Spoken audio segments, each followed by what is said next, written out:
ताज़ा अपडेट्स पाने के लिए सब्सक्राइब बटन को दबाएं और घंटा बजा दें। मोदी सरकार 2.0 के 1 वर्ष पूरे होने पर बिहार भाजपा द्वारा मोदी सरकार की उपलब्धियों को लेकर आज जिला स्तर पर प्रेस वार्ता का आयोजन किया गया। आज का यह प्रेस वार्ता बेहद महत्वपूर्ण तथा संवेदनशील विषयों को लेकर आयोजित की गई। मंच का संचालन करते हुए भाजपा जिला अध्यक्ष रंजन कुमार ने कहा कि वैश्विक महामारी कोरोना के वजह से दुनिया भर के अर्थव्यवस्था को क्षति पहुंची है। ऐसी कंडीशन में भी भारत इस परिस्थिति में भी मोदी जी के दृढ़ संकल्पित इरादों के वजह से भारत को इस आपदा से उबारा ही नहीं बल्कि भारत को दुनिया के नक्शे पर एक नई पहचान के साथ पेश किया है। प्रदेश प्रवक्ता अखिलेश सिंह ने कहा कि मोदी सरकार किसान मजदूरों के लिए पेंशन की योजनाओं सहित समाज के हर वर्ग के लिए काम किया है। मोदी सरकार ने 75 मेडिकल कॉलेज, 1000 पीजी केंद्र, 6 एम्स, आदिवासियों के कल्याण के लिए एकलव्य योजना जैसे कई योजनाओं को लागू करवाया है। मोदी सरकार ने रेहड़ी वालों के लिए, दिहाड़ी मजदूरों के लिए, गांव के किसानों के लिए, मछुआरों के लिए, पशुपालकों के लिए योजनाएं लागू करवाई है जिससे कि वह आत्मनिर्भर बन सके। केंद्र सरकार ने इस कोरोना काल में 41,00,000 श्रमिकों को बसों से भेजा है। 55,00,000 श्रमिकों को 4000 ट्रेनों के द्वारा उनके गृह क्षेत्र भेजा है। इसमें से 21,00,000 केवल बिहार से हैं। मुजफ्फरपुर सांसद अजय निषाद ने कहा कि केंद्र सरकार किसानों के लिए किसान निधि योजना लेकर आई है जिससे किसानों को बहुत ताकत मिली है। मोदी सरकार ने उज्ज्वला योजना से 3 महीने का गैस मुफ्त दिया है। प्रदेश उपाध्यक्ष सह बोचहां विधायक बेबी कुमारी ने उपलब्धि को हो रहा है, क्या कहेंगे? देखिए, हमारी सरकार ने इस 1 वर्ष में कई ऐतिहासिक निर्णय लिए हैं। जहां 3 तलाक जैसे कानून को समाप्त किया गया है, 3 तलाक जैसे कानून को 3 तलाक पर कानून लाए गए, वही 370 जैसे इस देश में कानून ला करके और सामान्य नागरिक संहिता को भी हमारी सरकार ने लागू किया है। राम मंदिर बनाने के भी मार्ग इस सरकार के अंदर में जो कोर्ट के निर्णय हुए हैं, इसमें वो मार्ग प्रशस्त होंगे उसके।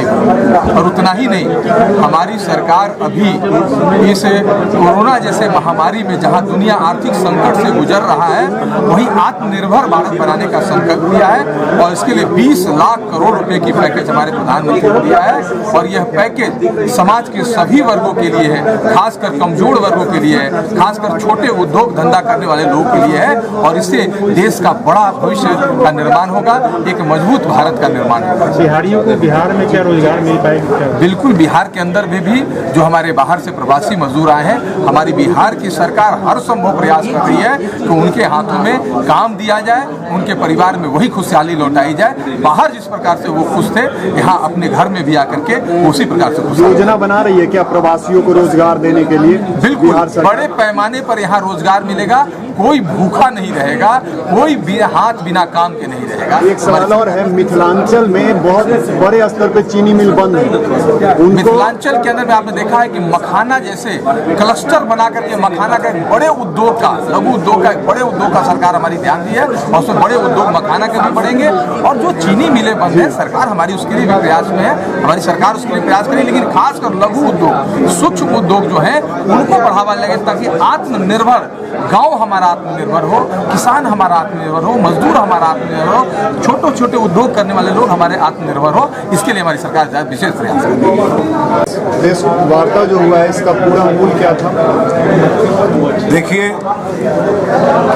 हमारी सरकार का ये 6ठा साल है और इन 6 वर्षों में भारतीय जनता पार्टी के नेतृत्व में नरेंद्र मोदी की सरकार ने देश के अंदर देश को आत्मनिर्भर बनाने का काम किया, देश की आर्थिक स्थिति को मजबूत करने का काम किया, देश के अंदर गरीबों की 60 करोड़ गरीबों की जीवन स्तर को उठाने का प्रयास किया। और इसी के तहत देश के अंदर जनधन खाता से लेकर के, जिस जनधन खाता की लोग मजाक उड़ाते थे और जो पूर्व के लोग कहा करते थे कि 1 रुपया चलता है 10 पैसा पहुंचता है, और डीबीटी के माध्यम से, डायरेक्ट बेनिफिट ट्रांसफर के माध्यम से आज लोगों के पास पैसा पहुंचा। हमने सर्जिकल स्ट्राइक किया, हमने एयर स्ट्राइक किया, देश के स्वाभिमान को बढ़ाया, देश के अंदर आज जो गरीबों को रोजगार मिल रहा है। अभी रोजगार की बात सभी कर रहे थे। मैं बताना चाहता हूं कि मखाना के लिए मैं भारत सरकार के भारतीय कृषि अनुसंधान परिषद का सदस्य होने के नाते दरभंगा के अंदर मखाना का एक रिसर्च इंस्टीट्यूट बाज़ाब्ता शुरू होने जा रहा है और मखाना पर भारत सरकार ने बड़ी राशि देने का काम किया है और क्लस्टर बनाकर ये किया गया। दूसरी बात, गंगा के किनारे 25,000 हेक्टेयर के अंदर जड़ी बूटी की खेती के माध्यम से रोजगार देने का काम किया गया। इसके अलावा गांव के अंदर किसानों के उत्पाद का प्रोसेसिंग प्लांट बना करके उनको रोजगार देने की बात की गई है। इसके अलावा जो श्रमिक बाहर से आ रहे हैं उनके कौशल के आधार पर उनको सूचीबद्ध करके उनको रोजगार देने का प्रयास किया जा रहा है। रेहड़ी वालों को 10,000 रुपये का लोन देकर के उनको रोजगार देने का प्रयास किया जा रहा है। रोजगार उन्मुख सरकार रही है और इसके साथ ही साथ हम देश का स्वाभिमान भी आगे बढ़ाए हैं, देश का अभिमान भी आगे बढ़ाया है और आगे भी भारत आगे बढ़े इसका हम प्रयास करें। एक और सवाल है, भाजपा वर्चुअल रैली कर रही है, इस पे नेता प्रतिपक्ष तेजस्वी यादव ने तंज कसा है कि लोग परेशान है इस कोरोना महामारी में और भाजपा चुनाव की तैयारी में लग गई है, इस पे क्या कहेंगे? देखिए, एक बात तो है कि चुनाव अपने समय से होंगे और चुनाव सबको लड़ना है, लेकिन तेजस्वी जी से मैं एक बात पूछना चाहता हूँ कि जो व्यक्ति इतना गैर जिम्मेदार है कि चुनाव के बाद 18 अंतिम चरण में चुनाव था और प्रचार करने के बाद वो बिहार छोड़कर चले गए, अपना वोट भी नहीं दे पाए। जो व्यक्ति जब भी बिहार संकट में रहा है बिहार से बाहर चले गए, वो कहाँ थे इसमें? आरजेडी के लोग कहाँ थे? भारतीय जनता पार्टी का एक एक कार्यकर्ता जो मजबूर थे, जो त्रस्त थे, उनके साथ खड़ा था, उनकी सेवा में लगा था, वो कहाँ थे? सिर्फ राजनीति कर रहे हैं। जैसे वो कह रहे थे इतना बस दे रहे हैं, उतना बस दे रहे हैं, बस कहाँ था इसका पता नहीं था, और ये कह रहे हैं कि हम वर्चुअल रैली कर रहे हैं। तो देखिए, ये लोग गैर जिम्मेदार लोग। आपको पता है ना कि अभी से कुछ दिनों पहले, 3-4-5 दिन पहले, ये जिस प्रकार से नौटंकी किए हैं और जिस प्रकार से इस सोशल डिस्टेंसिंग का धज्जी उड़ाया है, उन पर तो आपातकाल अधिनियम के तहत मुकदमा होना चाहिए। ये देखिए, ये ऐसे लोग हैं जिन लोगों ने बिहार को आज तक लूटने का काम किया। सरकार तो आपकी है, मुकदमा हुआ कि नहीं? सरकार तो आपकी है, सरकार हमारी है।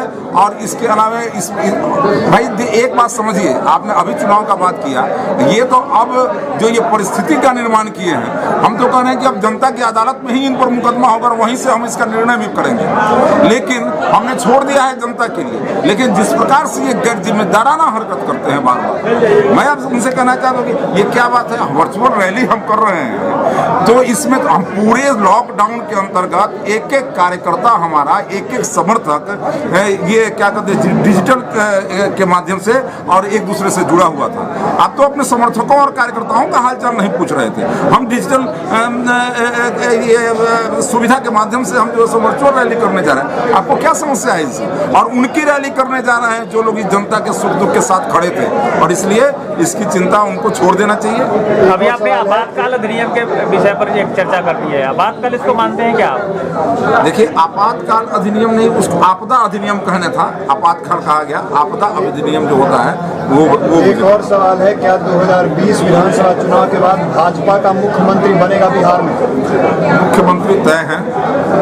भारत देश के गृह मंत्री और भारतीय जनता पार्टी के पूर्व राष्ट्रीय अध्यक्ष अमित शाह जी ने कहा है कि 243 सीट पर भारतीय जनता पार्टी तैयारी करे, और इसलिए कि जहां जनता दल यूनाइटेड लड़ेगा हम उसको मदद करेंगे, और जहां भारतीय जनता पार्टी लड़ेगी 243 सीट पर जनता दल यूनाइटेड अपना तैयारी करके, और फिर जहां लोजपा लड़ेगी वो उसको मदद करेगा। लेकिन नीतीश कुमार के नेतृत्व में चुनाव लड़ा जाएगा और नीतीश कुमार ही अगले हमारे चेहरे हैं बिहार के अंदर, इसमें कोई कंफ्यूजन नहीं। फॉर्मूला क्या होगा? 50-50 जैसा लोकसभा?